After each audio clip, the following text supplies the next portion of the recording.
जो 47 में, जो 46 में,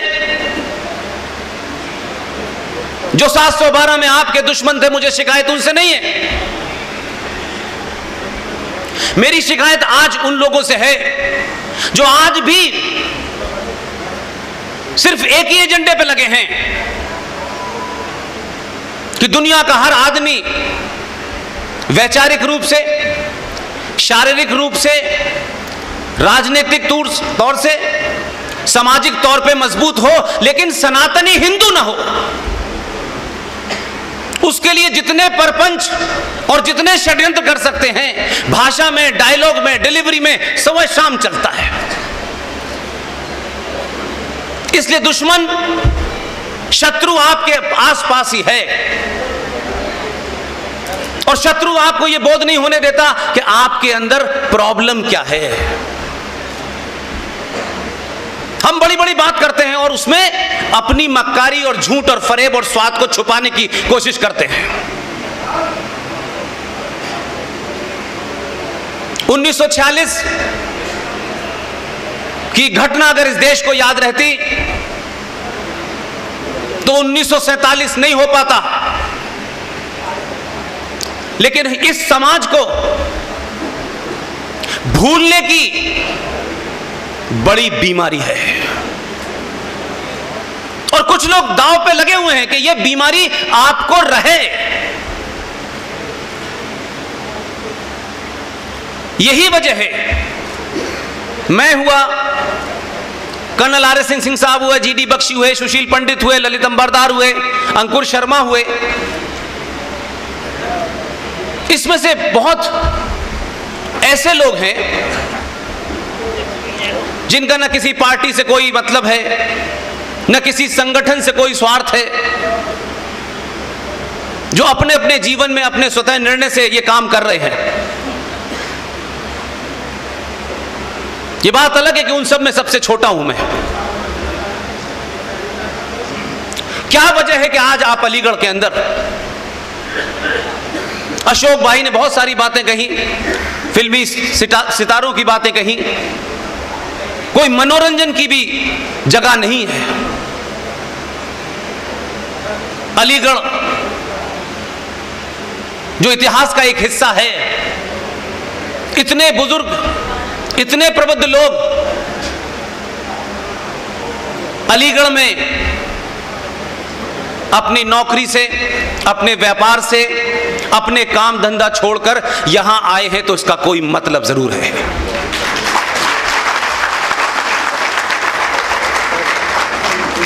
कोई बात जरूर है आपके अंदर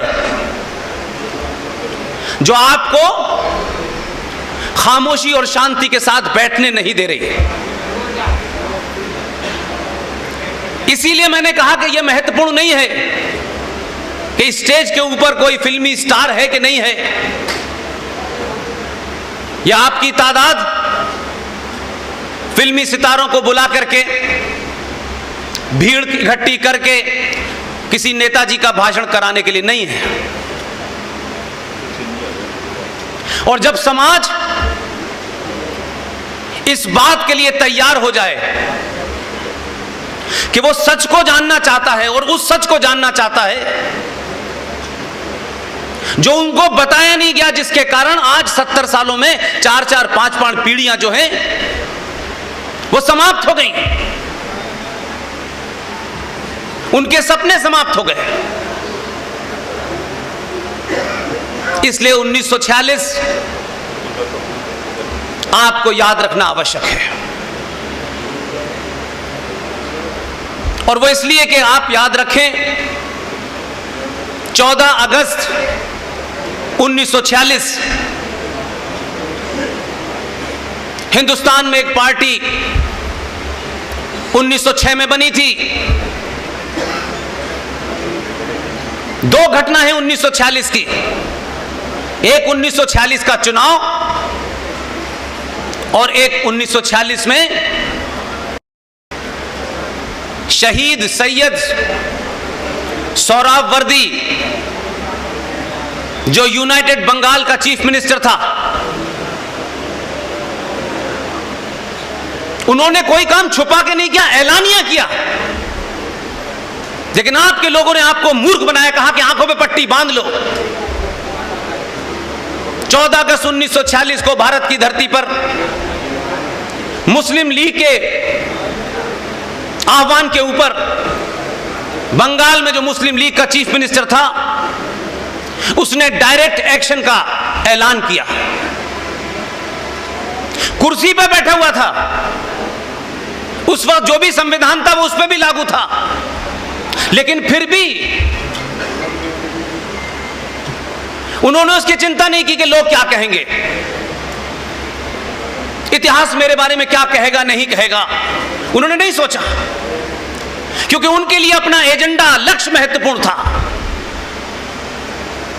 14 अगस्त 1946 को बंगाल में डायरेक्ट एक्शन हुआ। 15,000 हिंदुओं का कत्ल किया गया। सड़कों पे, गलियों पे, बस स्टैंड पे, रेलवे स्टेशन पे लाशें पड़ी रही, उठाने वाला कोई नहीं था। लेकिन दिल्ली में कुछ लोग भाईचारे के गीत गाते रहे थे। आप उस घटना को न जाने और भूल जाएं, इसका इंतजाम कर रहे थे। लिहाजा आप 14 अगस्त 1946 को भूले और 1946 में जो इलेक्शन हुआ, उस इलेक्शन के चुनाव नतीजों को भूले, या आपको भुलवाया गया। तो जो आज की स्थिति है, अगर उसे सुधारना चाहते हैं, समझना चाहते हैं, तो उन बीमारियों को जरूर समझें। पहले डॉक्टर भी किसी बीमारी से जब ग्रस्त होते हैं आप लोग, तो आपकी हिस्ट्री पूछता है। छोटी मोटी बीमारी ठीक कर देता है, लेकिन कुछ बीमारियां ऐसी होती हैं कि आपकी फैमिली हिस्ट्री पूछता है वो, और फिर पता करता है कि ये बीमारी इनको खानदानी है, तो वहीं से इलाज शुरू करता है, तब आप ठीक होते हैं। जो आपके व्यक्तिगत जीवन में होता है, वही राष्ट्रों और देशों के जीवन में भी होता है। जो कौमें अपने इतिहास को भूल जाती हैं, उनका अस्तित्व समाप्त हो जाता है।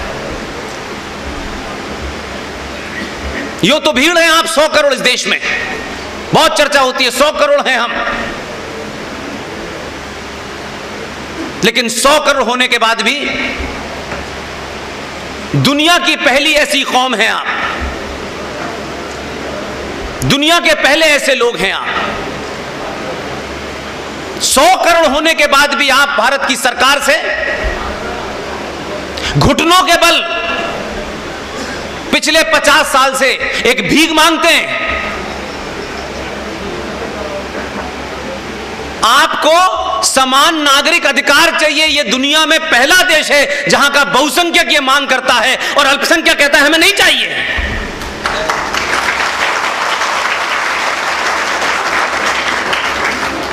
हम 100 करोड़ की भीड़ होते हुए कभी सोचते नहीं है कि दुनिया हमारे बारे में क्या सोचेगी।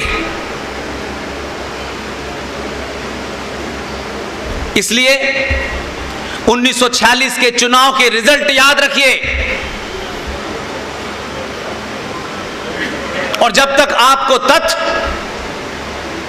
रेफरेंस आपके मजबूत नहीं होंगे, तो आपका तर्क कभी मजबूत नहीं हो सकता। ये 2021 का भारत है।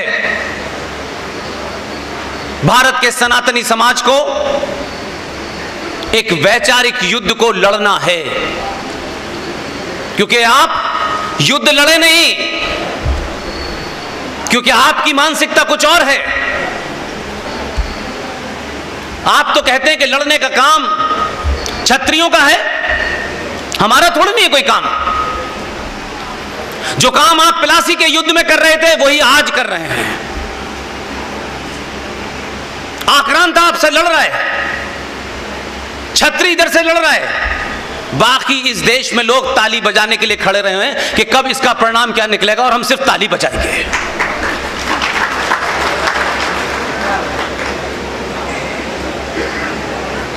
जब देश और राष्ट्र युद्धरत हो तो ध्यान रखिएगा, वो मां जो चूल्हे पर रोटी भी बनाती है, उसका चिमटा भी हथियार बन जाता है।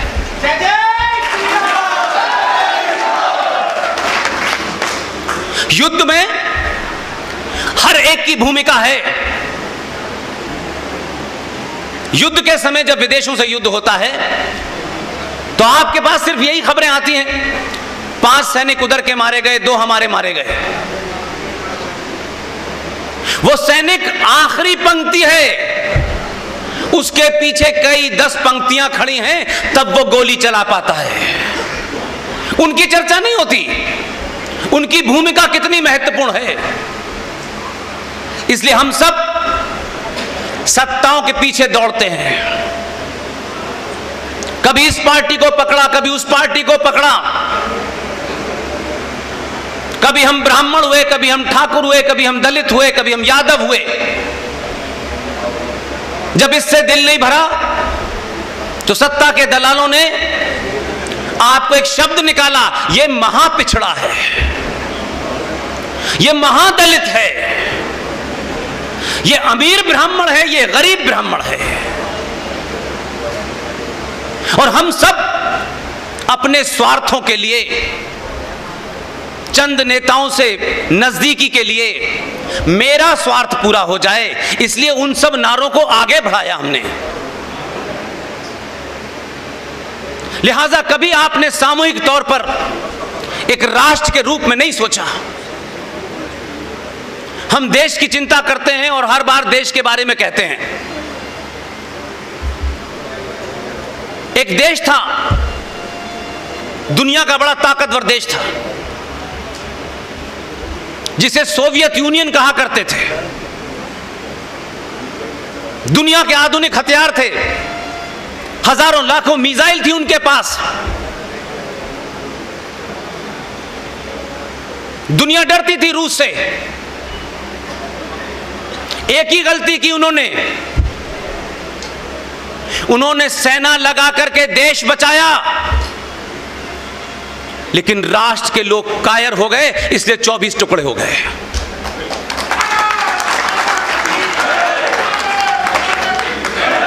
इसलिए अशोक भाई जिस तरफ इशारा कर रहे हैं, यह देश खतरे में बिल्कुल भी नहीं है। किसी को गलतफहमी हो, इस देश के पड़ोसियों को भी गलतफहमी नहीं है। भारत देश